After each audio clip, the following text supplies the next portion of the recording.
Hello students, myself Indu Jaiswal. I will teach about introductory skill यानी कि आज हम बात करेंगे प्रस्तावना कौशल की।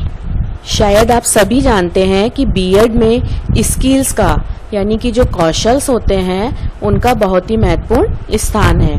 यदि हमने जो टीचिंग स्किल्स हैं उनको नहीं जाना तो कुछ भी नहीं जाना। कक्षा शिक्षण में प्रभावशीलता लाने के लिए, शैक्षिक उद्देश्यों की प्राप्ति के लिए, छात्रों में व्यवहारगत परिवर्तन लाने के लिए और जो विषय वस्तु होती है उसको प्रभावशाली ढंग से प्रस्तुत करने के लिए हम शिक्षण कौशलों का प्रयोग करते हैं। शिक्षण कौशलों में जो सबसे महत्वपूर्ण कौशल है वो है प्रस्तावना कौशल। प्रस्तावना कौशल माइक्रो टीचिंग का एक हिस्सा है। तो आइए जानते हैं कि प्रस्तावना कौशल का क्या अर्थ है। प्रस्तावना कौशल का प्रयोग किसी भी पाठ की स्थापना यानी कि पाठ को शुरू करने से पहले उसकी प्रस्तावना की जाती है। इस कौशल का प्रयोग शिक्षक द्वारा नवीन पाठ को प्रारंभ करने से पहले किया जाता है। पाठ की शुरुआत प्रस्तावना से ही शुरू की जाती है, इसलिए इसे पाठो स्थापन कौशल भी कहा जाता है। प्रस्तावना कौशल से अभिप्राय उन समस्त क्रियाओं से है जो शिक्षक उद्देश्य कथन तक पाठ के लिए छात्रों की आवश्यक मानसिक तैयारी हेतु तैयार करता है। यहाँ प्रस्तावना कौशल का तात्पर्य है कि जो शिक्षक होता है वो जब सूक्ष्म पाठ योजना बनाई जाती है, प्रस्तावना प्रश्न बनाए जाते हैं, तो उसमें एक उद्देश्य कथन कहा जाता है कि विद्यार्थियों आज हम जो टॉपिक का नाम है उसके बारे में विस्तार पूर्वक अध्ययन करेंगे। तो वहां तक पहुंचने के लिए छात्रों की आवश्यक जो जरूरी होती है उस मानसिक तैयारी हेतु तैयार करता है। यानी कि जो प्रस्तावना कौशल है वो बालकों को पूर्व ज्ञान से नवीन ज्ञान की ओर लेकर जाता है और जो टॉपिक हमें पढ़ाना है, जिस टॉपिक के बारे में हमें चर्चा करनी है, उसके लिए बालकों को मानसिक रूप से तैयार करता है।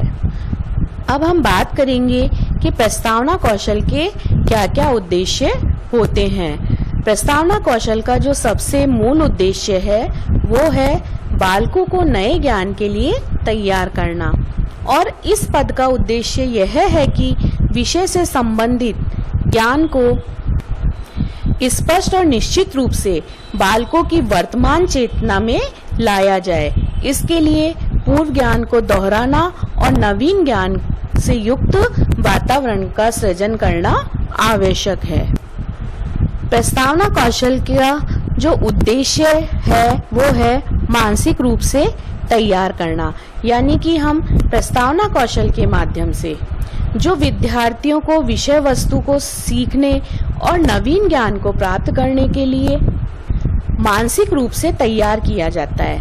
यहाँ कहने का तात्पर्य यह है कि जब विद्यार्थी को कोई नया कंटेंट को सीखने के लिए तैयार किया जाता है तो वह उसे सीखने के लिए तैयार है या नहीं, इस बात का पता लगाया जाता है और पूर्व ज्ञान के आधार पर नवीन ज्ञान को सीखने के लिए उन्हें तैयार किया जाता है। प्रस्तावना कौशल का जो नेक्स्ट उद्देश्य है वो है विषय वस्तु पर ध्यान केंद्रित करना। यानी कि विद्यार्थियों का ध्यान उस विषय वस्तु की ओर केंद्रित किया जाता है जो मूल पाठ से संबंधित हो।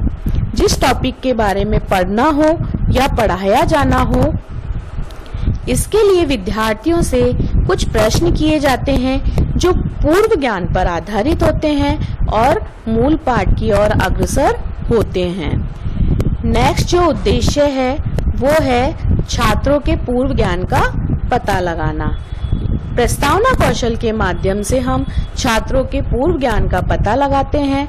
यानी कि विद्यार्थी जिस विषय वस्तु का अध्ययन कर रहे हैं उसके बारे में उन्हें पहले से थोड़ा बहुत भी मालूम है या नहीं, इस बात की जानकारी ली जाती है। फिर नेक्स्ट जो उद्देश्य है वो है छात्रों की विषय के प्रति रुचि जागृत करना। छात्रों की विषय के प्रति रुचि जागृत करने के लिए हम प्रस्तावना कौशल का उपयोग करते हैं। इसमें जो प्रश्न पूछे जाते हैं वो सरल से कठिन की ओर होते हैं और यह ज्ञात किया जाता है कि छात्रों की पाठ में रुचि है या नहीं। अगर रुचि नहीं है तो रुचि पैदा करने के लिए विभिन्न शिक्षण सामग्री और विधियों के माध्यम से उसे रुचिकर बनाया जाता है। इसमें कहानी का, काव्यांशों का, दोहों का, चार्ट का, मॉडल का हम प्रयोग कर सकते हैं जिससे विद्यार्थी की उसमें रुचि उत्पन्न की जा सके। अब हम बात करेंगे कि प्रस्तावना कौशल में कुछ घटक होते हैं जिनका प्रयोग किया जाता है। प्रस्तावना कौशल में जो मुख्य घटक है वो है पूर्व ज्ञान का उपयोग, यानी कि जो भी नवीन पाठ की शुरुआत की जाती है उससे पहले पूर्व ज्ञान का पता लगाया जाता है। जो पाठ हम पढ़ाने जा रहे हैं उससे संबंधित बालकों को थोड़ा बहुत ज्ञान होना आवश्यक है। छात्रों को इसमें ज्ञात से अज्ञात की ओर अग्रसर करने का प्रयास किया जाता है। यानी कि प्रस्तावना कौशल में जब प्रश्नों का निर्माण किया जाता है तो उसमें सबसे पहले जो विषय वस्तु बालकों को ध्यान में है उसको ध्यान में रखते हुए कुछ सरल क्वेश्चन बनाए जाते हैं और फिर उन्हें उस टॉपिक तक पहुंचाया जाता है जिस टॉपिक के बारे में उन्हें अभी तक मालूम नहीं है। दूसरा प्रस्तावना कौशल का जो घटक है वो है छात्रों के उत्तरों का उपयोग। प्रस्तावना कौशल में जब नए प्रश्न का निर्माण किया जाता है तो यह बहुत ही जरूरी है कि जो पहला प्रश्न बनाया गया है और उसका जो उत्तर प्राप्त हुआ है उसी के माध्यम से दूसरे प्रश्न का निर्माण किया जाता है।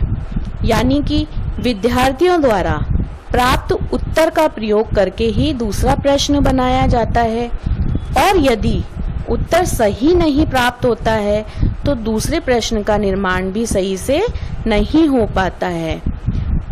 दूसरे प्रश्न का निर्माण करने के लिए हम छात्रों से जो उत्तर प्राप्त करना चाह रहे हैं यदि वो प्राप्त नहीं हो रहा है तो उसके लिए हम सहायक प्रश्नों का निर्माण करते हैं ताकि हमें सही उत्तर प्राप्त हो सके। जो हमारा अंतिम प्रश्न होता है वो हम उसे टॉपिक से रिलेटेड कर सकें। नेक्स्ट जो प्रस्तावना कौशल का घटक आता है उसमें तारतम्यता है और सुसंबद्धता। तारतम्यता से यहाँ आशय है कि जो प्रश्न बनाए जाते हैं वो एक दूसरे से किसी न किसी रूप में संबंधित होने चाहिए। ये प्रश्न जिगजैग रूप में होते हैं, यानी कि जो पहले प्रश्न बनाया गया है उसका जो हमें उत्तर प्राप्त हो रहा है उसी से दूसरे प्रश्न का निर्माण किया जाता है और जो दूसरे प्रश्न का उत्तर है उसी से तीसरे प्रश्न का निर्माण किया जाता है। फिर हम बात करें सुसंबद्धता की तो प्रस्तावना प्रश्न टॉपिक से संबंधित, यानी कि जो हम पाठ पढ़ाने जा रहे हैं उससे जुड़े हुए होने चाहिए। जब हम प्रस्तावना प्रश्न बनाते हैं तो वे क्रमबद्ध रूप से एक दूसरे से जुड़े हुए, यानी कि हमें टॉपिक तक पहुंचाने में सहायता करने वाले होने चाहिए। प्रस्तावना कौशल का जो नेक्स्ट घटक है वो है उपयुक्त समयावधि, यानी कि प्रस्तावना कौशल के लिए एक निश्चित समय निर्धारित किया गया है। जो माइक्रो टीचिंग में प्रस्तावना कौशल पढ़ाया जाता है उसकी समयावधि 5 से 7 मिनट की होती है, यानी कि जो हम प्रस्तावना बना रहे हैं वो उपयुक्त समयावधि में प्रयोग की जानी चाहिए। प्रस्तावना कौशल का नेक्स्ट घटक है तकनीकी की उपयुक्तता। प्रस्तावना कौशल में पाठ के अनुरूप उचित तकनीक का प्रयोग किया जाना चाहिए, यानी कि यदि हमें चार्ट की आवश्यकता है तो वहाँ चार्ट का प्रयोग करना चाहिए, जहाँ मॉडल की आवश्यकता है वहाँ मॉडल का प्रयोग करना चाहिए।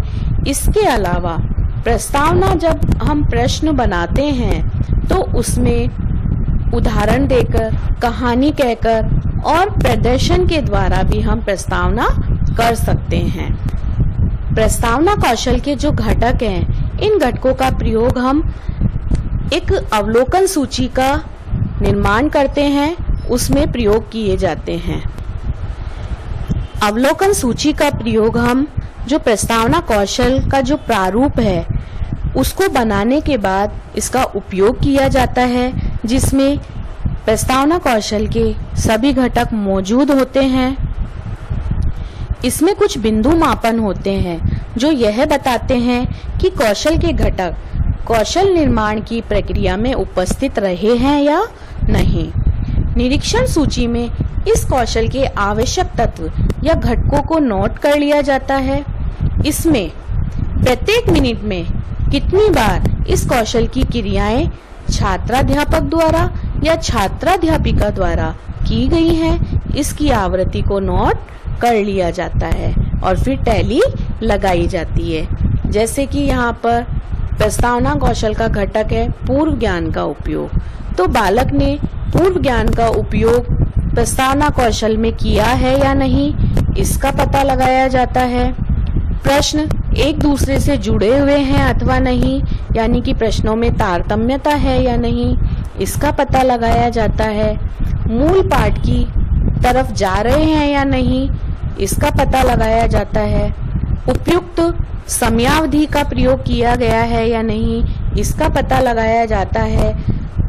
विद्यार्थियों ने सही उत्तरों का प्रयोग किया है या नहीं, इसका पता लगाया जाता है। और उन्होंने जो प्रस्तावना कौशल है उसमें उपयुक्त विधियों का प्रयोग किया है या नहीं, इसका पता लगाया जाता है। मान लीजिए बालकों ने जो प्रस्तावना कौशल है उसमें पूर्व ज्ञान का उपयोग अच्छे से किया है, तो सर्वोत्कृष्ट पर टिक लगाया जाता है।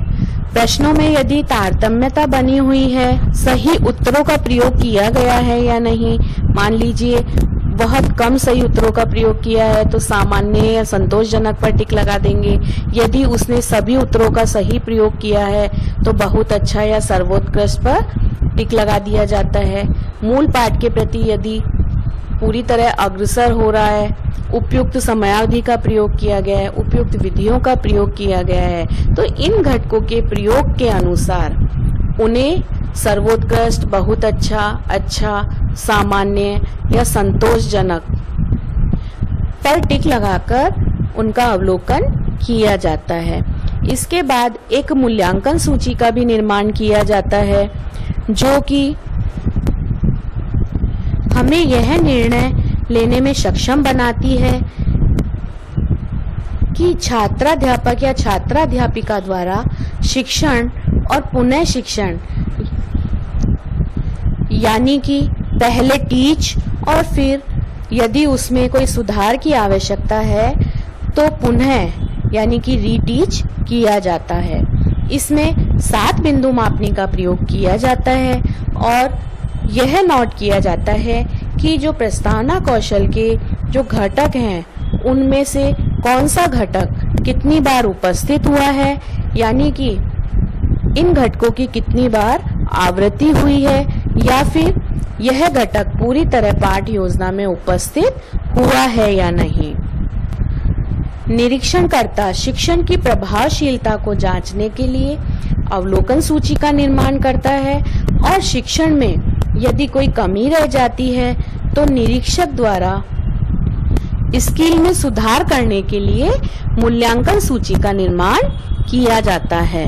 आज हमने प्रस्तावना कौशल क्या है, प्रस्तावना कौशल का क्या अर्थ होता है, प्रस्तावना कौशल के क्या उद्देश्य होते हैं, प्रस्तावना कौशल के क्या घटक होते हैं, उसकी अवलोकन सूची का कैसे निर्माण किया जाता है और उसकी दोबारा जो मूल्यांकन सूची बनाई जाती है उसके बारे में जाना। नेक्स्ट वीडियो में हम जानेंगे कि प्रस्तावना कौशल का प्रारूप कैसे तैयार किया जाता है।